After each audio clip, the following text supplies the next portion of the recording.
Assalamualaikum warahmatullahi wabarakatuh. Waalaikumsalam warahmatullahi wabarakatuh.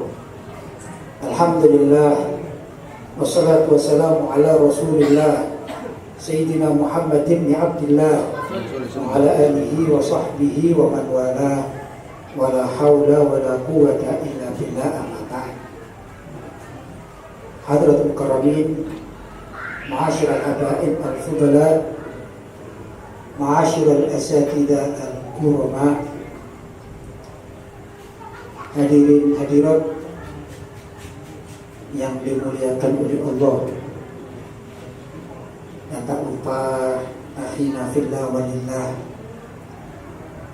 Tuan Guru Mufti bin Kiai Nasihin. Saya sangat akrab dengan ayah beliau. Ayah beliau termasuk salah satu tokoh di Bangil yang waktu hidupnya itu berkawan akrab dengan Kiai Nurholis Mustari, dan saya sering dipanggil oleh beliau berdua. Kata orang Jawa Timur, diminta cerak-cerik. Apa cerak-cerik? Yang ngomong gini namanya cerak-cerik. Tugasnya saya katanya bagian cerit-cerit gitu ya. Jadi teriak-teriak orangnya, tugasnya teriak-teriak. Jadi saya alhamdulillah cukupan dekat dengan ayah beliau, walaupun generasinya berbeda. Ya ikhwan, alhamdulillah malam hari ini kita melaksanakan satu kegiatan yang sangat luar biasa, kegiatan zikir. Mulai tadi ba'da asar, dilanjut dengan ba'da maghrib, ada doa akhir tahun, ada doa awal tahun, ada qiraat yasin, dan juga doa-doa yang lain. Ini adalah warisan yang perlu kita lestarikan. Ini warisan ulama Ahlus Sunnah wal Jamaah. Hari ini tahun baru Hijriyah. Saat ini kita di Medan masuk tanggal 1 Muharram. Kalau di Jawa Timur sudah tadi. Kenapa? Barusan saya kirim doa awal tahun dan akhir tahun biasanya ada grup WhatsApp keluarga. Saya kirim, dijawab di sini sudah tadi, ini aja sudah mau sholat isya. Ternyata telat kita ini. Nah, itulah apa namanya perguliran waktu ya. Saya kira bareng-bareng, ternyata enggak, karena sudah baca kan. Telat kirimnya. Padahal ada doa awal tahun, pastinya tadi asar kan. Ya, itulah media global kita semacam demikian. Jadi malam hari ini kita berada pada awal tahun di Medan, ya. Tahun apa? Hijriyah, tahun Islam. Bulannya apa? Bulan Muharram. Kenapa dinamakan bulan Muharram? Ini suatu hal yang istimewa. Bulan Muharram, bulan yang disucikan, bulan yang dihormati, dan bulan yang diharamkan, sehingga namanya Muharram. Dimuliakan oleh Allah. Luar biasa, semua amalan baik pada bulan ini maka pahalanya dilipat gandakan. Dikatakan bulan yang diharamkan karena maksiat di bulan ini dosanya dilipat gandakan. Sebagaimana amalan baik ya, dilipat gandakan, maka maksiat pada bulan ini juga dilipat gandakan. Karena itu hati-hati ya. Dan saya melihat sendiri nih ya, bulan ini adalah bulan ujian akidah Ahlus Sunnah wal Jamaah. Ini sekarang ini tanggal 1 Muharram, 2, 3, 4, 5, 6 nanti sampai 10 Muharram ya, khususnya puncaknya 10 Muharram. Orang Islam Ahlus Sunnah wal Jamaah alhamdulillah amaliyahnya yang macam sekarang ini. Baca Yasin, baca doa, mohon ampun kepada Allah. Nanti kalau malam ya, kalau ada waktu-waktu luang, baca doanya Nabi Yunus, la ilaha illa anta subhanaka inni kuntu minadh dhalimin. La ilaha illa anta subhanaka inni kuntu minadh dhalimin. La ilaha illa anta subhanaka inni kuntu minadh dhalimin. Kita mengaku di hadapan Allah kita ini banyak kezaliman, maksiat yang kita lakukan. Kita mohon ampun kepada Allah. Pengakuan dosa di hadapan Allah itu sama dengan at-taubah. Berarti kita bisa bertaubat kepada Allah. Ini amalan yang diajarkan oleh umat para ulama Ahlus Sunnah wal Jamaah. Beda dengan orang lain, beda. Orang Jawa kejawen ini juga hari raya mereka.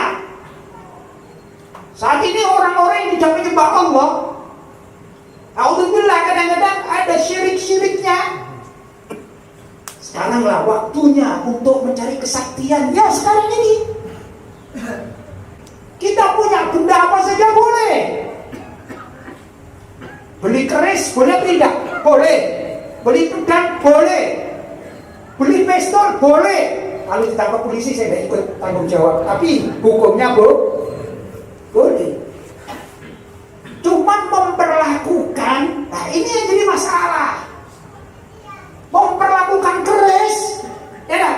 Salah cara memperlakukannya bisa syirik. Kalau punya keris untuk pajangan, untuk senang-senangan boleh. Kita beli batu cincin boleh apa tidak boleh? Boleh.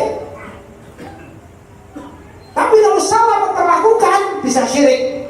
Nah sekarang kejawen banyak yang melakukannya salah, tidak mengikuti syariat Islam. Maka ada yang namanya mandi kembang, ya.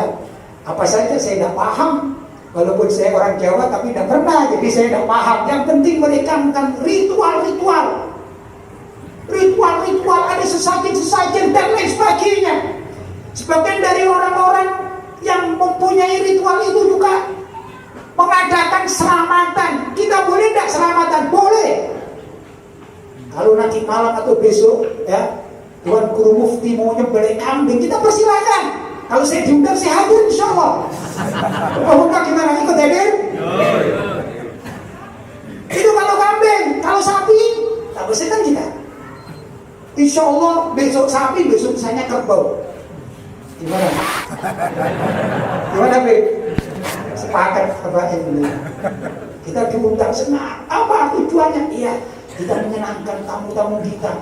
Kita sediakan dalam bentuk makan. Semuanya dibagi pada fuqara masakin. Apalagi sekarang ini waktunya orang dianjurkan memberikan makan fuqara masakin, aitam, armala, para janda-janda, para yatim. Ini waktunya sekarang. Itu baik. Tapi kalau salah memperlakukan binatang sembelihan bisa syirik. Na'udzubillah min dzalik. Habis dibeli sapi, kepalanya dibuang ke laut untuk sesajen Nyai Roro Kidul. Kalau di sini tidak ada ya Roro Kidul ya. Nyai Roro Selatan gitu ya. Nah, gitu orang sini. Ada demikian? Ada. Nyembelih sapi, nyembelih kerbau, masuk ke hutan. Di situ ada pohon besar. Kenapa? Oh ini mbak pohon tadi minta sesajen, dikirimlah kepala. Ini ritual sekarang banyak. Bulan ini tempatnya namanya, kata orang Jawa, bulan Suro. Tempatnya sekali. Maka kalau kita umat Islam salah langkah, na'udzubillah, sedikit sama-sama nyembelih sapi, nyembelih kerbau, nyembelih kambing, memperlakukan salah. Yang satu bisa syirik, yang satu bisa mendapatkan pahala yang sangat banyak dan dianjurkan, namanya sedekah sesuai dengan syariat Islam. Itu orang-orang ya kejawen lah ya. Maaf, di bulan ini dan juga di hari ini dan seterusnya, orang Wahabi Salafi juga berbeda dengan kita ini. Mereka mengatakan, awas, pada malam bulan Muharram sekarang ini gak ada itu doa awal tahun, gak ada doa akhir tahun, bid'ah, gak usah. Kata orang Wahabi Salafi, beda dengan Ahlus Sunnah wal Jamaah. Ini Tuan Guru kita malam ini katakan ini sahibul bid'ah. Ini kata mereka, bukan kata saya ya. Kalau kalian kepingin tahu, kata orang-orang Wahabi Salafi, Wahabi. Lihat ini Ustaz Mufti ini. Apa bid'ah? Wa kullu bid'atin dhalalah. Setiap bid'ah itu sesat. Wa kullu dhalalatin finnar. Lihat, yang sesat itu pasti akan masuk neraka. Subhanallah, baca Yasin dituduh calon penduduk neraka. Subhanallah. Itu ritualnya orang-orang Wahabi Salaf. Sukanya menuduh. Itu ritual. Wiritan. Kalau tidak bid'ah, tidak afdol bagi mereka. Jadi kalau beli tasbih, bid'ah. Subhanallah. Beda dengan Ahlus Sunnah wal Jamaah. Orang Syiah lain lagi. Ya sekarang ini waktunya mereka dalam konteks mau bunuh diri mereka. Cari pedang, nah, tadi kan pedang, cari keris, cari rantai, cari apa saja yang tajam-tajam. Ya pukuli badan mereka jadi bla. Mau kemana kamu? Mau masuk surga? Pukuli bla. Subhanallah. Katanya mau masuk surga. Bunuh diri mau masuk surga. Itu orang Syiah. Niyaha namanya niyaha. Apa itu? Memukul-mukul badan, menjerit-jerit, ya, menangis-nangis sejadi-jadinya. Kenapa kok menangis-nangis? Mereka ingat ada suatu seorang yang luar biasa kita hormati, kita muliakan, kita cintai. Luar biasa. Beliau adalah Sayyidina Husain bin Ali bin Abi Thalib, cucu dari Nabi Muhammad sallallahu alaihi wasallam. Ada para habaib ini termasuk cucu-cucu Sayyidina Husain bin Ali bin Abi Thalib. Kita muliakan, luar biasa. Kita cintai mereka, kita hormati. Tapi tidak salah memperlakukannya, tidak salah. Kita tidak pernah menuhankan siapapun orangnya. Bahkan Rasulullah saja tidak kita pertuhankan. Apalagi cucunya. Asyaraf fil Rasul sallallahu alaihi wasallam. Keutamaan itu pada diri Nabi. Sedangkan yang lain-lain anak cucunya mengikut. Loh, yang aneh orang Syiah lebih mengutamakan sang cucu daripada al-aslu sahabat Rasulullah sallallahu alaihi wasallam. Mereka tidak menuhankan Rasulullah, tidak, tapi menuhankan Sayyidina Husain bin Ali dan ayahnya yaitu Sayyidina Ali bin Abi Thalib radhiyallahu taala. Salah kaprah. Dan cara menuhankannya dianggap Sayyidina Husain ini setara dengan Tuhan. Karena itu kalau kita melihat di Google ya, atau di YouTube, apa yang mereka lakukan dalam pengorbanan, kata mereka ini mengucurkan darahnya demi apa? Syahidnya siapa? Syahidnya Sayyidina Husain. Maka mereka pun mati demi Sayyidina Husain itu, bersedia mereka. Seperti kita kalau kepingin mati bukan untuk siapa-siapa, tapi lillahi wahidun qahhar. Kita misalnya dalam suatu kondisi terpaksa mati dalam jihad melawan orang-orang kafir, misalnya untuk siapa kita? Untuk Allah Subhanahu wa ta'ala. Kalau kita haji, ada panggilan kan dalam haji, doanya labbaik Allahumma labbaik. Labbaik Allah. Ya kan? Nah, ya wahai Allah, labbaik Allahumma labbaik. Ya, kami mengikuti ajakanmu, mengikuti perintahmu. Itu labbaik Allahumma labbaik. Orang Syiah Anda, labbaik ya Husain, labbaik ya Husain. Baik, hei Husain. Jadi menurut orang Syiah, Sayyidina Husain itu setara dengan Allah. La haula wa la quwwata illa billahil aliyyil azim. Syirik, menyekutukan Allah. Kita cinta dengan Sayyidina Husain, cinta. Ahlus Sunnah wal Jamaah haram kalau memusuhi Sayyidina Husain dan keluarganya, haram. Tapi bukan berarti menuhankan. Ini cara kita Ahlus Sunnah wal Jamaah membedakan. Kapan waktunya cara membedakan? Hari ini dan bulan ini waktunya. Kita harus peduli. Kita lestarikan ajaran para ulama salaf. Zikir-zikir yang masih banyak kegiatan-kegiatan keislaman yang diridhoi oleh Allah dan Rasulnya karena tidak bertentangan dengan syariat Islam. Ini ada ibu-ibu ya, ada ibu-ibu di sana ya. Punya antum juga di sana. Ada. Saya ajari punya antum. Boleh. Punya mufti. Ya. Saya ajari manja. Tanggal 10 Muharram pulang 10 hari lagi, ibu ya, saya pesankan coba mencatat banyak-banyak belanja apa saja yang ingin dimiliki di rumah. Saya pingin ini. Kesempatan. Bu ya, jangan lupa Bu ya. Harus sekarang dicatat.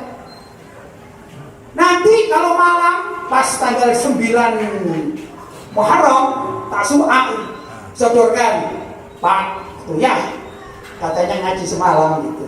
Ini suami-suami kalau memberi belanja lebih pada istrinya, itu rezekinya akan dibuka selama 1 tahun.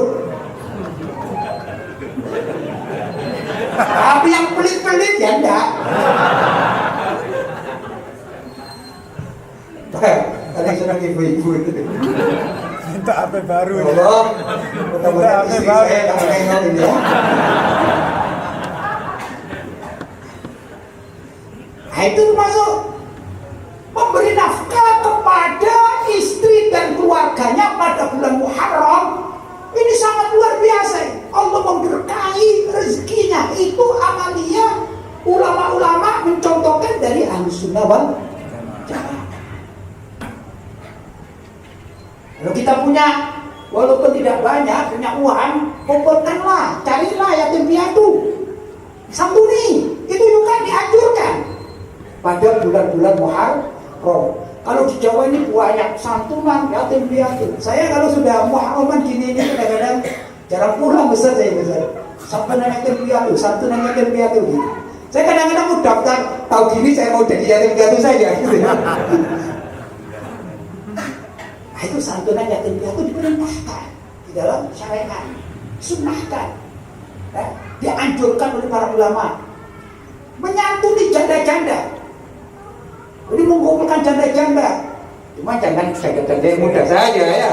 Nanti dikumpulkan di PW nanti. Wah ini bahaya. Tak apa-apa lah tapi ya. Nah, boleh tak? Boleh, tak apa-apa.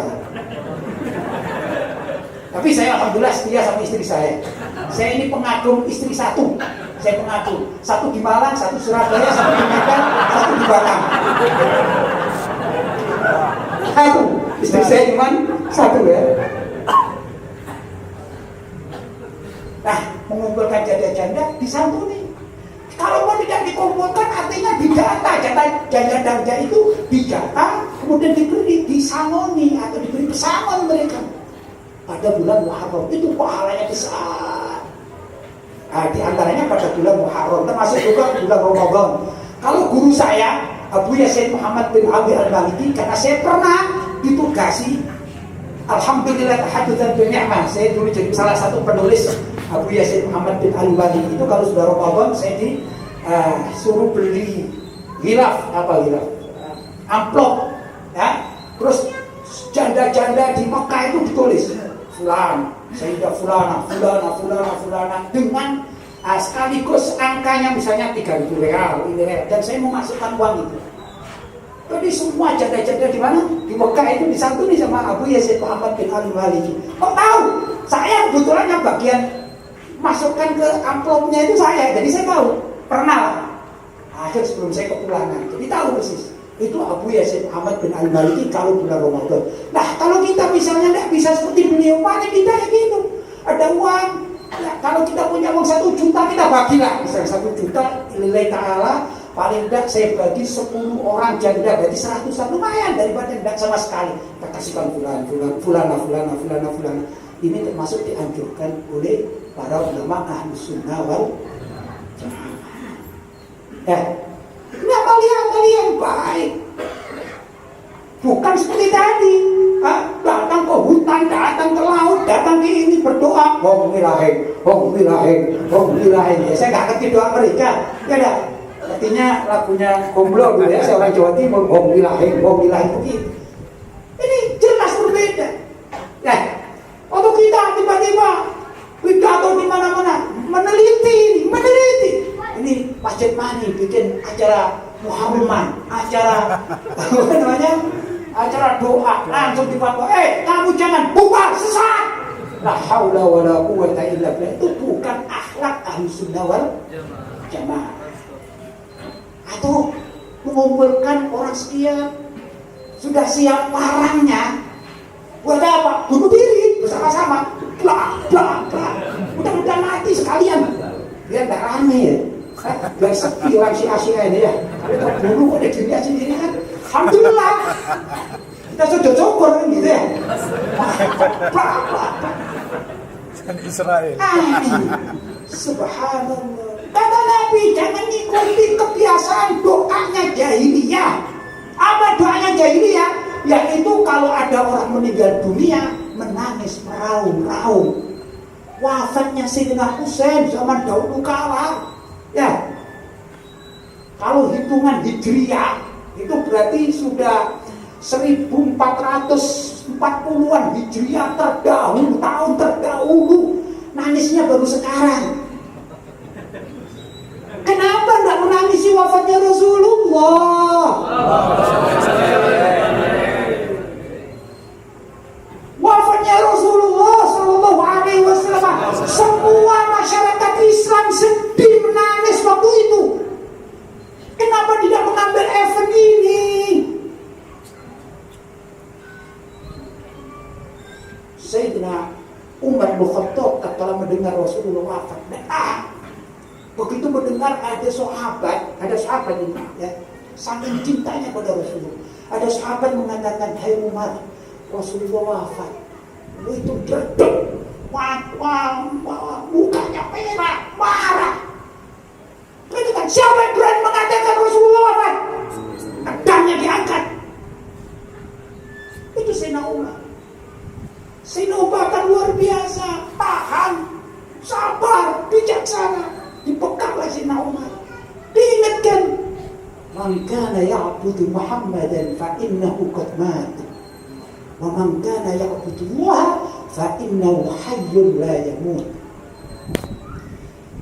Barang siapa yang menyembah Muhammad itu Rasulullah Shallallahu Alaihi Wasallam, sesungguhnya hari ini beliau sudah wafat.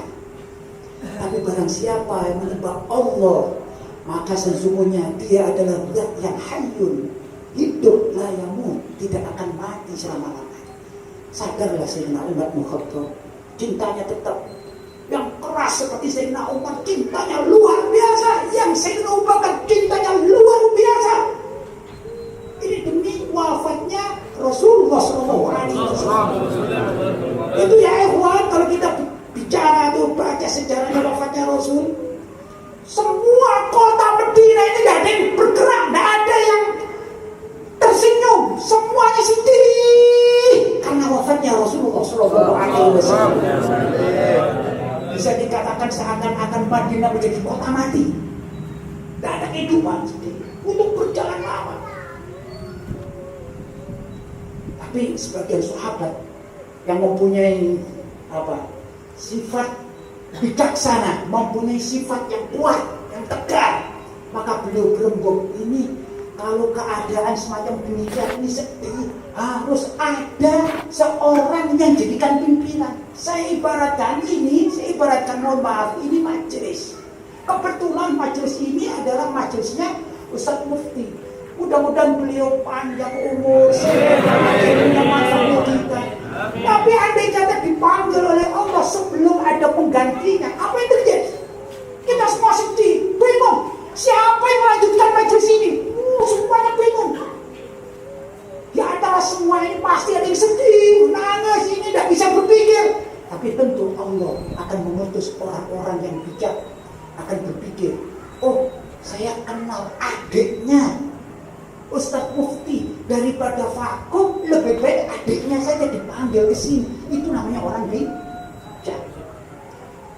Beberapa sahabat berpikir semacam itu karena bijak, bukan karena ingin menjadi presiden, bukan merebut ingin jadi wakil presiden, bukan, tapi memikirkan umat. Itulah. Maka ada baiat pada Sayyidina Abu Bakar yang ringkas bertanya panjang. Sayyidina Ali sebagai anak menantu, anak angkat, hidup bersama Nabi sedih.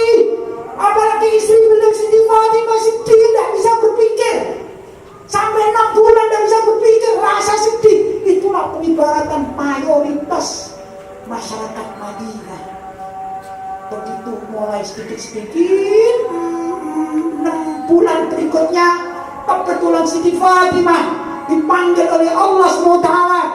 Kemudian selesai penguburannya, semuanya selesai. Barulah Sayyidina Ali berpikir jernih. Iya sih, kita tidak boleh sedih berkelanjutan. Maka beliau datang kepada Sayyidina Abu Bakar As-Siddiq untuk berbaiat. Jadi bukan berbaik, tidak berbaiat bukan karena apa-apa, suka dan suka, tidak, sedih. Itu keadaan kota Madinah di zaman wafatnya Rasulullah SAW. Memang wafatnya Sayyidina Husain perlu kita tangisi, tapi bukan ratusan tahun, apalagi sampai pukul-pukul dada, nyobek-nyobek baju yang itu dikatakan oleh Nabi dakwah jahiliyah. Dakwah jahiliyah ada doanya perilaku orang jahiliyah, yaitu kalau ada orang menangis, kalau ada orang mati, dia menangis meraung-raung, memukul-mukul pipi atau kepala dan merobek-robek baju. Ini yang dilakukan oleh orang-orang Syiah zaman sekarang.